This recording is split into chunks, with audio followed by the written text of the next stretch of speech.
માંગરોળ તાલુકાના મોસાલી ગામે નાયબ મુખ્ય દંડક શ્રી જગદીશભાઈ મકવાણાના અધ્યક્ષસ્થાને જનજાતીય ગૌરવ દિવસની ભવ્ય ઉજવણી કરવામાં આવી।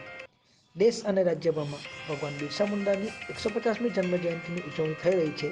રાષ્ટ્ર નિર્માણમાં આદિજાતિ સમાજના ગૌરવપૂર્ણ યોગદાનને જન જન સુધી પહોંચાડવાના ઉદ્દેશ્ય સાથે જનજાતીય ગૌરવ વર્ષ મહોત્સવની ઉજવણીના ભાગરૂપે સુરત જિલ્લાના માંગરોળ તાલુકાના મોસાલી ગામ ખાતે નાયબ મુખ્ય દંડક શ્રી જગદીશભાઈ મકવાણાની અધ્યક્ષતામાં જનજાતીય ગૌરવ દિવસની ભવ્ય ઉજવણી કરવામાં આવી હતી। આ અવસરે નાયબ દંડકશ્રીના હસ્તે માંગરોળ તાલુકાના ₹1.15 કરોડના 41 કામોનું ખાતમુહૂર્ત તથા ₹55 લાખના 37 કામોનું લોકાર્પણ કરાયું હતું। નાયબ દંડકશ્રીએ જણાવ્યું હતું કે આદિવાસી સમાજનો સર્વાંગી વિકાસ થાય, તેમની ભાતીગત સંસ્કૃતિ અને પરંપરાગત વિરાસતની પ્રતિનિધિ નવી પેઢીને થાય તે માટે રાજ્ય સરકાર પ્રતિબદ્ધ છે। આદિવાસી સમાજના આર્થિક વિકાસ, આરોગ્ય, આવાસ, પીવાનું પાણી, રસ્તા અને વીજળી જેવી આંતરમાળખાકીય સુવિધાઓ અને સેવાઓ સુદૃઢ આયોજન વડે પહોંચાડવામાં આવી રહી છે। અંતે તેમણે ઉમેર્યું કે 2025નું વર્ષ અત્યંત અમૂલ્ય છે। આ વર્ષે ભગવાન બિરસા મુંડાની 150મી જન્મ જયંતિ, સરદાર પટેલની 150મી જન્મ જયંતિ તેમજ રાષ્ટ્રગાન વંદે માતરમની 150મી જન્મ જયંતિની ઉજવણી સમગ્ર દેશમાં થઈ રહી છે। આ અવસરે માંગરોળના ધારાસભ્ય અને પૂર્વ કેબિનેટ મંત્રી શ્રી ગણપતસિંહ વસાવાએ જણાવ્યું હતું કે આદિવાસી સમાજનો દિવ્ય અને ભવ્ય ઇતિહાસ રહેલો છે।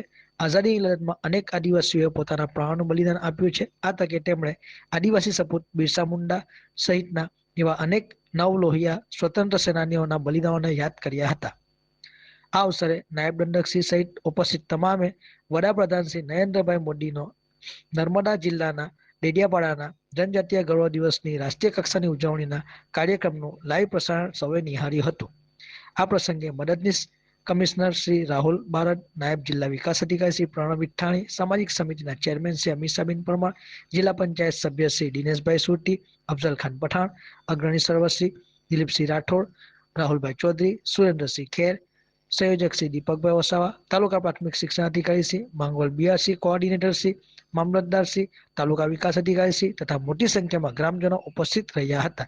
જ્યારે સમગ્ર કાર્યક્રમનું સંચાલન મોહનસિંહ ખેર કરેલ। જી મિત્રો, 15મી નવેમ્બર એટલે ભગવાન બિરસા મુંડાજીનો જન્મદિવસ છે અને આ 15મી નવેમ્બર ભગવાન બિરસા મુંડાજીના જન્મદિવસે આપણા સૌના લોકપ્રિય પ્રધાનમંત્રી શ્રી નરેન્દ્રભાઈ મોદી સાહેબે જનજાતિ ગૌરવ દિવસ તરીકે સમગ્ર ભારતમાં એની જાહેરાત કરી છે અને મને કહેતા ગૌરવ થાય છે કે ભારતના ઇતિહાસમાં દેશની આઝાદી માટે, દેશના નિર્માણ માટે જે આદિવાસી મહાપુરુષોએ પોતાનું જીવનનું બલિદાન આપ્યું છે એવા ભગવાન બિરસા મુંડાજીને જે પ્રકારે નરેન્દ્રભાઈ મોદી સાહેબે આજે ગુજરાતની અંદર નર્મદા જિલ્લાની અંદર ડેડિયાપાડા મુકામે જનજાતિ ગૌરવ દિવસ તરીકે મનાવવાની શરૂઆત કરી છે, ત્યારે હું આદરણીય પ્રધાનમંત્રી શ્રી નરેન્દ્રભાઈ મોદી સાહેબનો ખૂબ ખૂબ આભાર માનું છું કે આદિવાસી સમાજના સ્વતંત્ર સેનાનીને દેશની આઝાદી પછી પહેલીવાર એવા કોઈ પ્રધાનમંત્રી મળ્યા છે નરેન્દ્રભાઈ મોદી સાહેબ કે જેમણે આ રીતે ભવ્યથી ભવ્ય રીતે ઉજવણી કરીને સમગ્ર દેશ સમક્ષ આદિવાસી સમાજનો ભવ્ય અને ઉજળો ઇતિહાસ રજૂ કર્યો છે।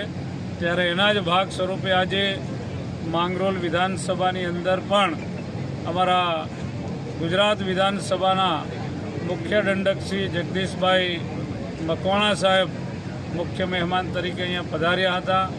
તાત્યા ભીલજી ભગવાન બિરસા મુંડાજીની પ્રતિમા આગળ પુષ્પાંજલિ કરી એમને સાચી શ્રદ્ધાંજલિ અર્પણ કરીને આ કાર્યક્રમ એમના અધ્યક્ષસ્થાને યોજાયો અને વિશાળ સંખ્યામાં સમગ્ર માંગરોળ વિધાનસભામાંથી હજારોની સંખ્યામાં મારો આદિવાસી સમાજ અને અન્ય સમાજ પણ જોડાયા। એ સર્વનો પણ આભાર માનીએ છીએ અને આવા જ સ્વતંત્ર સેનાનીઓ કે જેમણે રાષ્ટ્ર માટે, દેશ માટે જે પોતાનું બલિદાન આપ્યું છે, એ સૌએ જે રાષ્ટ્રના નિર્માણ માટે જે યોગદાન આપ્યું છે, એમના જે કંઈ કાર્યો અધૂરા છે, એમના જે કંઈ સપના બાકી રહ્યા છે, એ ભારત માતાને વિશ્વગુરુ બનાવવાની જે એમની સર્વેની જે બાકી અધૂરી જે એમની ઈચ્છાઓ છે એ આપણા દેશના પ્રધાનમંત્રી શ્રી નરેન્દ્રભાઈ મોદી સાહેબ અને સમગ્ર પ્રજાજનો સાથે મળીને દેશને વિશ્વગુરુ બનાવે એવી આજના પ્રસંગે હું આપ સૌના મીડિયાના માધ્યમથી વિનંતી કરું છું. ધન્યવાદ.